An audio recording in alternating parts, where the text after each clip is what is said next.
Here in New Orleans, it's usually the Saints that go marching in, but this morning it'll be the horses stampeding in instead. Time to go fast as we get ready to watch the very first qualifying session of the Ford Mustang Cup here at Nola Motorsports Park. I'm Joe Peak, and with me in the booth is Roush Racing driver Joey Atterbury. And Joey, it's been fun to watch these drivers get used to these cars. Many of them first time out here in these Mustang Dark Horse Rs. And it certainly seems to be a track that suits them well. Yeah, it definitely is very fun to see these brand new Mustang Dark Horse Rs out here on the racetrack for the first time today. And yeah, we've had three practice sessions already yesterday. So the drivers, they're getting equipped and kind of familiar with this Nola Motorsports Park, a very, very flat racetrack out here in Louisiana. It is, as you can see, not a lot of elevation change, but it is a technical track. And this first part of the lap, definitely a lot of slow corners with all the horsepower underneath this thing. That's going to be tricky. But it sounds like from talking to the drivers, this middle sector of the lap going to be perhaps the bigger challenge. A lot of fast sweeping corners. Fast sweeping corners where you really have to manage the front end on these cars. You got to remember, these are larger call it sports cars out here, upwards of 3,500 pounds or so. So there's a lot of weight that's going on with these Dark Horse Rs, and it's up to those drivers to manage that weight, whether they need it on the front end, whether they need it to accelerate and really squat off of the corners, because we do have several slow-speed corners here, but we also have very high-speed corners here at NOLA. It's definitely a nice mix. It'll be a challenge for the drivers. Make sure they get a bit of everything over the course of the lap, but look for lap times around the mid-140s, maybe into the 150s for some of the drivers out here today. As we just get the first few of them past the start-finish line up at the front here. We're watching the 23 of Andrew Hords coming around the last few corners and onto that main straight. Perhaps one of the more important exits, Joey. Yeah, definitely one of the most important corners because it leads you out onto this incredibly long front straightaway here. And I do got to say something about Andrew's car. I love the purple. You know, these cars are delivered in white, so the majority of them have that white base paint. But this number 23 is very striking, easy to catch. Yeah, I said to him as soon as I got to chat with him, I was like, your paint's my favorite. If I'm honest, it looks the coolest out there right now. But we got a lot of drivers that are going to be coming in over the course of this season, so I'm sure he'll have competition for personal favorites out there. He is, of course, racing in the Dark Horse class. We have two classes that are racing, and then the Dark Horse Legends. They're all in the same car. The Legends are just drivers who are of older age, if we'll put it that way, out there competing. So if you watch the red boxes on your timing screen there on the left-hand side, that's going to be the Dark Horse, and then the Dark Horse Legends will be the blue boxes. So we're waiting for those first times to get put onto the board. The thing that I do love about the two classes, Joey, is it seems like it is pretty well mixed up at the top between them. You're right. It's currently Chase Cochran that's on top right now, so we're going to see that timing board really shuffle as the true laps kind of feed their way in here. But you're right. I think that all of the drivers, I don't think that they're too worried about the class per se. They really just want to go out there and be the fastest. It is nice to have the different classes, to really differentiate how the drivers are out there, but everybody always wants to be the fastest. So this is, of course, the first of two separate series that are actually competing this weekend as well. Now, it's pretty much all the same drivers. We'll go over that in a second, as there is one team that is running separate drivers. But this is the Miles Cup, and then tomorrow we'll have the Parnelli Cup competing. So 2 races per weekend for the Mustang Cup, but they will be their own separate championships. So today for the Miles Cup, we'll decide this afternoon's race. Now, watch out on that exit, and then also down around turn 7. The drivers will have some track limits that they have to try and stay inside of. So if you've seen other series compete here and see them really go all the way out on some of those rumble strips on the exits of those corners, drivers in this series have been told to at least keep 2 wheels on. So that's why you'll see them take that line. In fact, that's coming out of 7 and 8, those really fast triple right-handers there on the far side of the course there, Joey. Yeah, and then it feeds into this really fast, call it turn 9 and 10S section, where you really get to see the roll with these cars, really start to slide it around here as we watch the 68. This is Craig Capaldi. I believe he was probably second fastest in all of the practice sessions yesterday. He's done a little bit of testing in the car, and look at how aggressive he was up over that curb at turn 11 and 12 section here, really jumping this car around, getting it to rotate, and that's what one of the things he said was important. In the slower speed sections, you really need to get this car to rotate. It puts down power extremely well, but you got to get it turned first. And coming across, it does look like Capaldi has the quickest time right now. Make that Lucas, though. I know that Craig had mentioned he was looking out for Will, was wanting to try and beat him, even though they are in separate classes. 2 tenths between them right now, so it's relatively tight. We talked with Craig very briefly here before he hopped in the car for qualifying, and I think he said his goal was probably a mid-46, 46.5 or so, in his first lap of 45.9. I think that's going to impress himself inside the car, but we also have to remember today is much cooler than it was yesterday. I was just going to say, very cool temperatures. It is going to warm up for the race a little bit later here in New Orleans, so there's not a lot of shade on the track, so it's going to heat up with that sun beating down. It's supposed to be sunny all weekend, and we have noticed that middle of the day it gets pretty hot, just kind of standing out in the middle of it. You can see one of the other aspects of this track as we watch the run around 6, 7, and 8. That's the only spot where you have a gravel trap, and we already have seen some of the other series that they're sharing the weekend, and the weekend at this track have had a few cars fall off into that gravel trap. You don't want to get stuck because that is going to be very costly in the race. Otherwise, it's pretty wide open here. You can see it's a lot of grass, and thankfully, Joey, we haven't had rain for a while here, so it's nice and dry. You're not going to get stuck out there. Yeah, don't have to worry about the gators out there in the infield, right? Yeah, it's nice and dry. They're off in the swampland out there, but still watching Craig Capaldi here. Now, I was noticing a couple things with the driving style. So Craig is using those curbs on the slow speed section, kind of like what I was talking about, really trying to get the car rotated. So helping the car rotate by using the racetrack. And then we see him come into pit lane here through the high speed sections, turn 9 and 10. He was completely off the curb. He wants the aero platform, or even just the platform of this car, to be completely settled, make full use of that front splitter and that rear wing, and let the car kind of do its thing.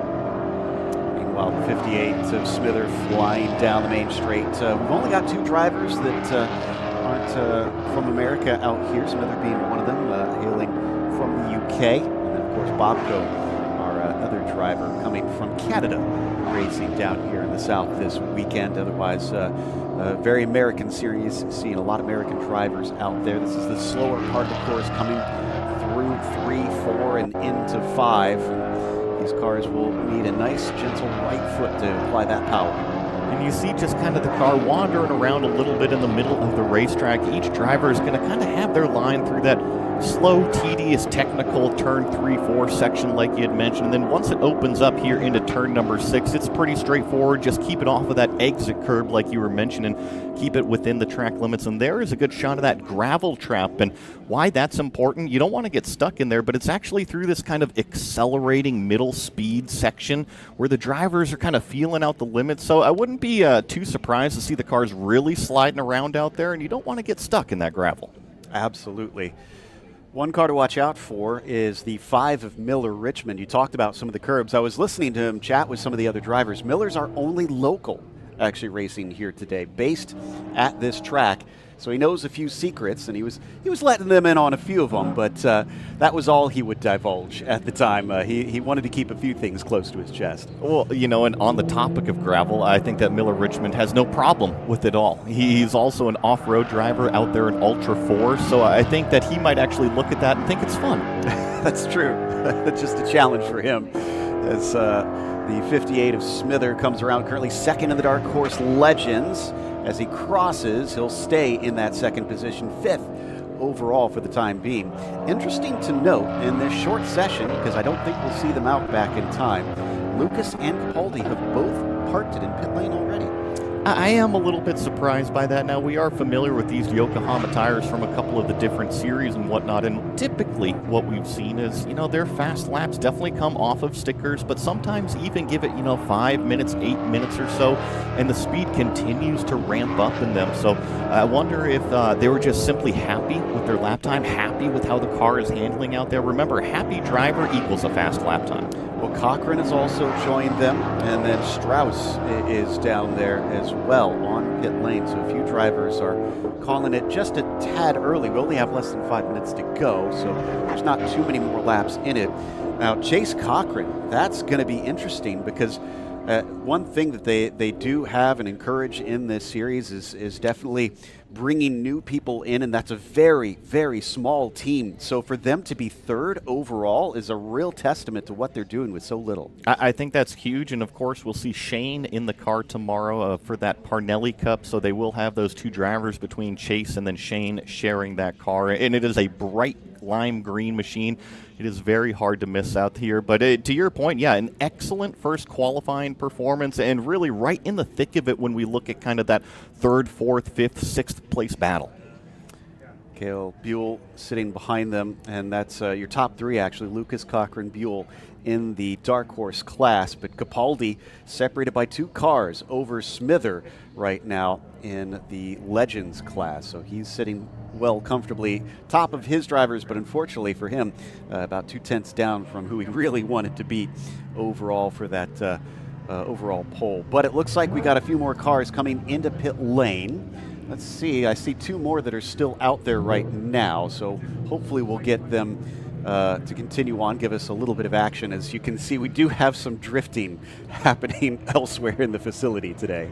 Yes, we've still got the, I believe it's the 5, the 23, and the 98 still out there on the racetrack. So the 5, this is Miller Richmond. We were just talking about him being based here at Nola Motorsports Park, so he is going to lead that number 23 of Hordes out onto the straightaway, and I think that this is good, especially if you're unfamiliar with the racetrack. I'm talking about the number 23 car of Hordes. Follow the local around, right? See where the lines are, and if you're really that unfamiliar with the place, that's a great carrot to go out there and chase and learn after.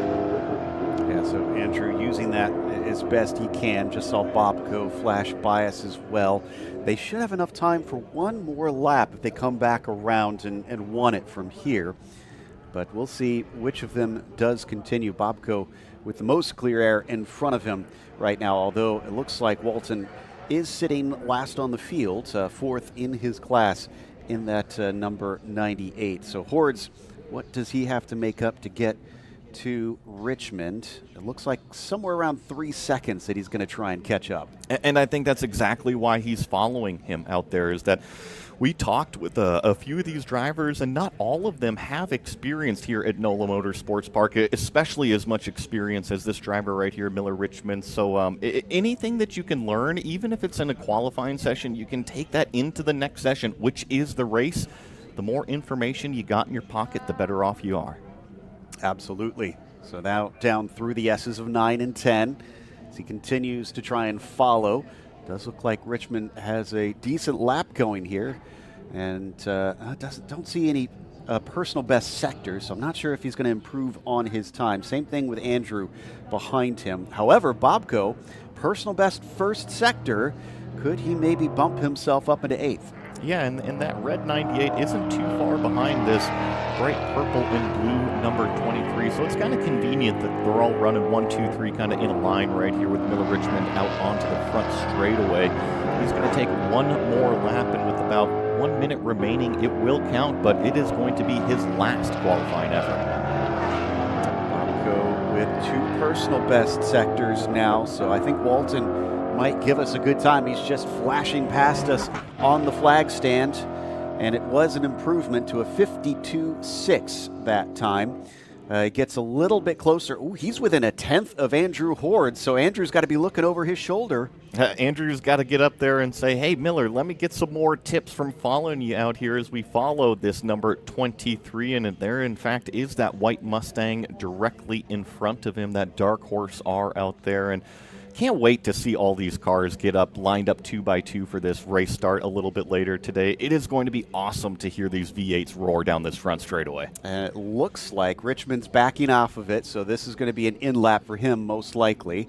Although Horde's on a personal best first sector now. That's exactly what he wants to see, especially with the checker flag coming out. And I also see directly behind him, Bobko in that red 98 also set his fastest first sector. So both of these drivers looking to improve their lap time on the final lap. But here's the critical thing. Bobko was quicker in that first sector. He could still jump him, and it was by just about a tenth. Not quite a tenth. It's going to be close. And it's actually 1 second between Bobko and Hordes out there. So right now, Bobko is on a flyer as we watch this number 23 of Andrew Hordes round through this. Call it final sector 3. This is turn number 12, the left-hander, and it feeds back into another really slow right-hander. And then, of course, the final turn out here, which is so crucially important. That is a difficult final sector of this lap. Those are pretty much the only corners in it. 11, 12, 13, and 14 onto the main straight. So as they cross the line, Andrew, what kind of lap is he going to have? And I'm not seeing an improvement on that one, but now we get Bobko, and it looks like neither will he improve. So drivers will stay as they were. And that will mean that all 9 drivers have managed to put one in for our first race later today.